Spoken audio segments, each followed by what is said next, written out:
اعوذ باللہ من الشیطان الرجیم بسم اللہ الرحمن الرحیم الحمد لأہلہ والصلاة علی اہلہا اما بعد فقد السلام علیکم ورحمۃ اللہ وبرکاتہ۔ آؤ کتاب پڑھیں۔ اس پروگرام میں ہم آپ کی خدمت میں المراجعات کا ترجمہ مذہب حق مذہب اہل بیت علیہم الصلاۃ والسلام پیش کر رہے ہیں، اور گفتگو الحمدللہ بڑے ہی نورانی الفاظ میں اور بڑی ہی شستہ و شائستہ انداز میں آپ کی خدمت میں گفتگو اپنے مرحلوں سے گزر رہی ہے، اور واقعاً ایک چراغ ہے جو ہمارے اندھیرے دلوں کو روشن کر رہا ہے، یا یہ کہیے کہ ایک علم کا سمندر ہے جس میں ہم غوطہ زن ہیں، اور گویا علم میں نہائے ہوئے ہیں، لیکن خدا کرے کہ اس علم کی تری فقط ہمارے ہی تک محدود نہ رہ جائے، بلکہ یہ خوشبو بن کے سارے جہان کو معطر کر دے۔ گفتگو کا سلسلہ پیج نمبر 330 تک ہو چکا تھا، جس میں حدیث غدیر کا مطالبہ کیا گیا تھا کہ آپ حدیث غدیر اگر طریق اہل سنت سے موجود ہیں تو آپ اس کو تحریر فرمائیے۔ حدیث غدیر کے سلسلے میں بات ہو رہی تھی، لہذا آئیے گفتگو کے سلسلے کو پیج نمبر 331 سے شروع کرتے ہیں۔ امام مسلم نے بھی اس حدیث کو باب فضائل امیر المومنین میں زید بن ارقم سے متعدد طریقوں سے یعنی کئی طریقوں سے نقل کیا ہے، لیکن انہوں نے عبارت مختصر اور قطع و بریدہ کر کے لکھی ہے، اور یہ کوئی نئی بات نہیں ہے، چونکہ اس سے پہلے بھی ایسا ہوتا رہا ہے۔ امام احمد نے برا بن عازب کو حدیث دو طریقوں سے لکھی ہے۔ برا بن عازب کہتے ہیں کہ ہم رسول اللہ کے ہمراہ تھے، اثناء راہ میں مقام غدیر خم پر ہم لوگ اترے، نماز جماعت کا اعلان ہوا، درختوں پر چادر تان کر رسول اللہ کے لیے سایہ کیا گیا، آپ نے ظہر کی نماز پڑھی اور پھر حضرت علی کا ہاتھ پکڑ کر مجمع سے خطاب کیا، کیا تم نہیں جانتے کہ میں مومنین کی جانوں پر ان سے زیادہ قدرت و اختیار رکھتا ہوں؟ لوگوں نے کہا ہاں۔ بے شک آپ نے پھر پوچھا کیا تم نہیں جانتے کہ میں ہر مومن کی جان کا ان سے زیادہ مالک ہوں؟ لوگوں نے کہا بے شک۔ تو آپ نے حضرت علی کا ہاتھ پکڑ کر فرمایا، جس کا میں مولا ہوں علی اس کے مولا ہیں، خداوند تو دوست رکھ اس کو جو ان کو دوست رکھے، اور دشمن رکھ اس کو جو ان کو دشمن رکھے۔ برا بن عازب کہتے ہیں کہ اس کے بعد حضرت عمر حضرت علی کی ملاقات کو آئے اور کہا، مبارک ہو آپ کو اے علی ابن ابی طالب، آپ ہر مومن و مومنہ کے مولا ہو گئے۔ امام نسائی نے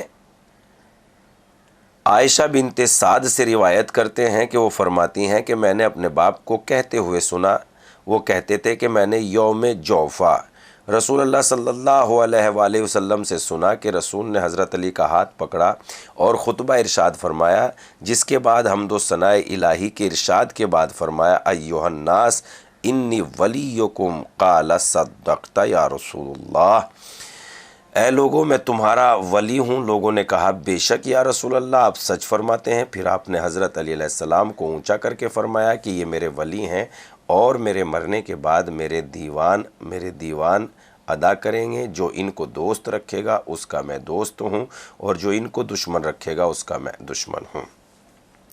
انہیں سعد سے یہ بھی حدیث مروی ہے کہ سعد کہتے ہیں کہ ہم رسول اللہ کے ساتھ تھے، جب آپ مقام غدیر خم پر پہنچے، لوگوں کو ٹھہرایا، جو آگے بڑھ چکے تھے ان کو واپس بلایا، جو پیچھے تھے ان کا انتظار کیا۔ جب سب جمع ہو گئے تو آپ نے ارشاد فرمایا، اے لوگو تمہارا ولی کون ہے؟ لوگوں نے کہا کہ اللہ اور اس کا رسول۔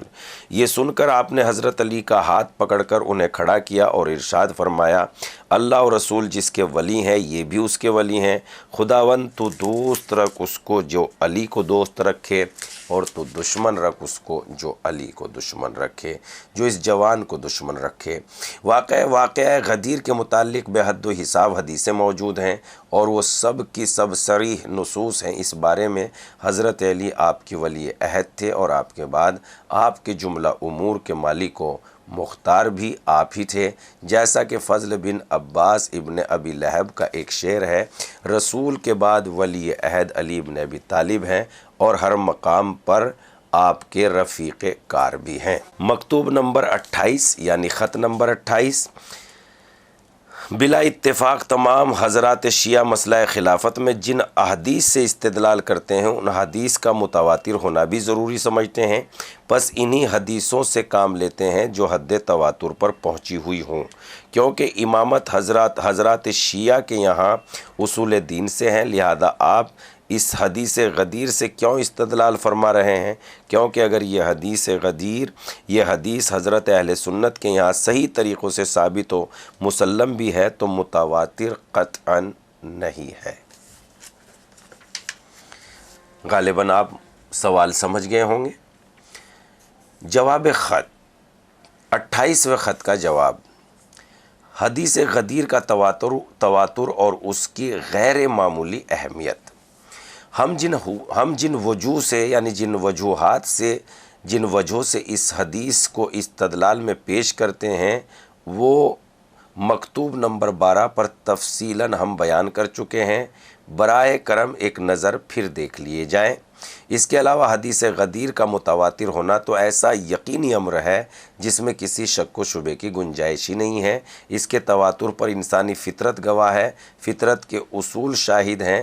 جس طرح دنیا کے اور بہت سے عظیم ترین تاریخی واقعے جو اپنے مخصوص حالات و کیفیات کی وجہ سے نسلاً بعد نسل تازہ رہے، ہر زمانے ہر دور میں لوگوں کی زبان پر جن کا تذکرہ رہا، اسی طرح بالکل واقعہ غدیر ہے جس میں بانی اسلام نے انتہائی اہتمام فرمایا، جس کی اہمیت جتلانے کے لیے غیر معمولی ساز و سامان کیا، مختلف ملکوں اور دور دراز مقامات کے لاکھوں آدمیوں کے مجمع میں دوپہر کا وقت، گرمی کی شدت، عرب کا بیابان، تپتی زمین جہاں ببول کے درختوں کے علاوہ کسی درخت کا سایہ بھی نہیں، ایسے مقام پر آپ منزل فرماتے ہیں، پیچھے آنے والوں کا انتظار فرماتے ہیں، آگے چلے جانے والوں کو الٹے پیروں واپس بلاتے ہیں۔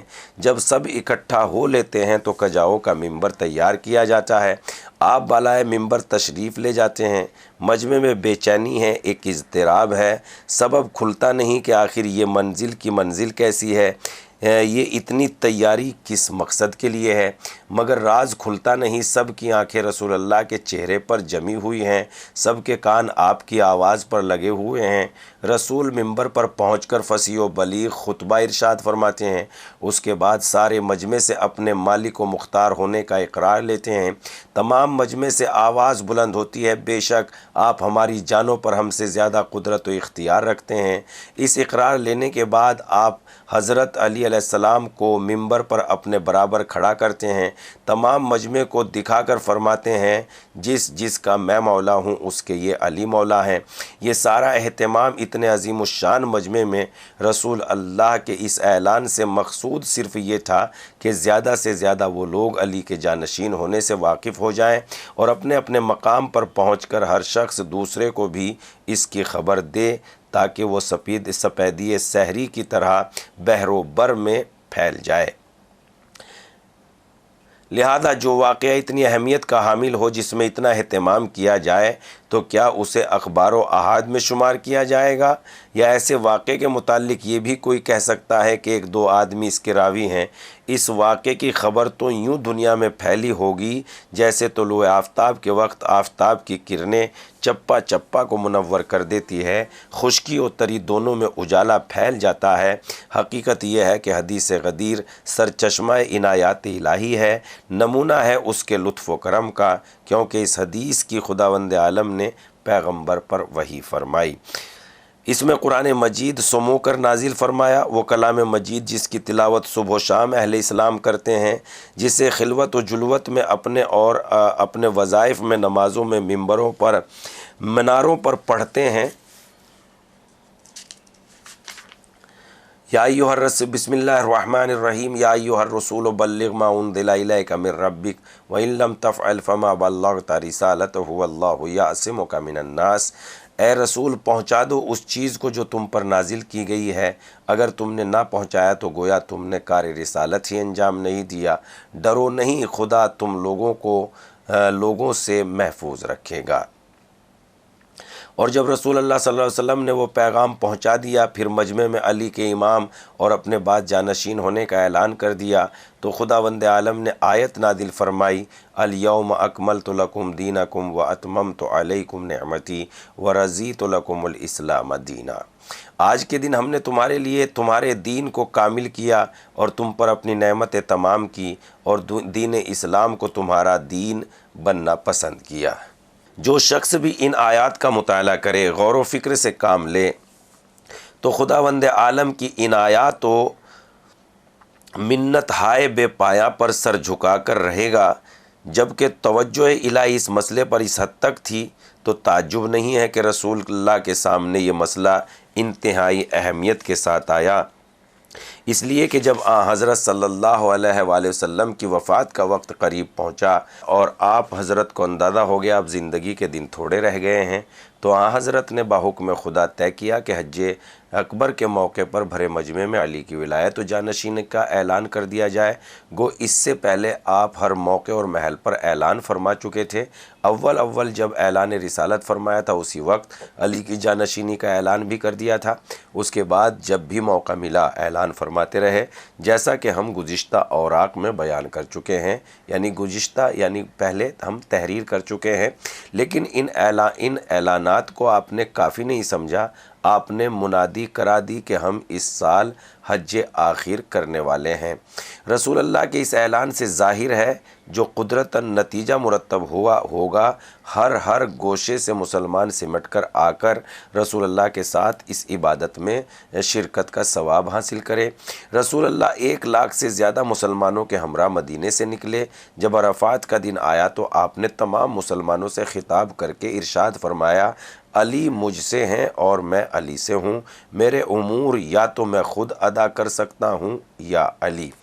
گفتگو پیج نمبر 330 سے شروع ہو کر پیج نمبر 340 تک پہنچ گئی ہے، اور تقریباً ہمارا مقصد جو مختصر انداز میں ہے وہ حاصل ہو چکا ہے، مگر ہم گزارش کریں گے اس بہترین نورانی گفتگو کو آپ تمام عالم کی خدمت میں پیش کیجئے۔ پہنچانا اور بتانا ہمارا کام ہے، منوانا ہمارا کام یقیناً نہیں ہے۔ ہم اپنی زندگی یا ذمہ داری سے سبکدوش ہو جائیں گے، اپنی زندگی میں خدا بہترین اجر عنایت فرمائے گا۔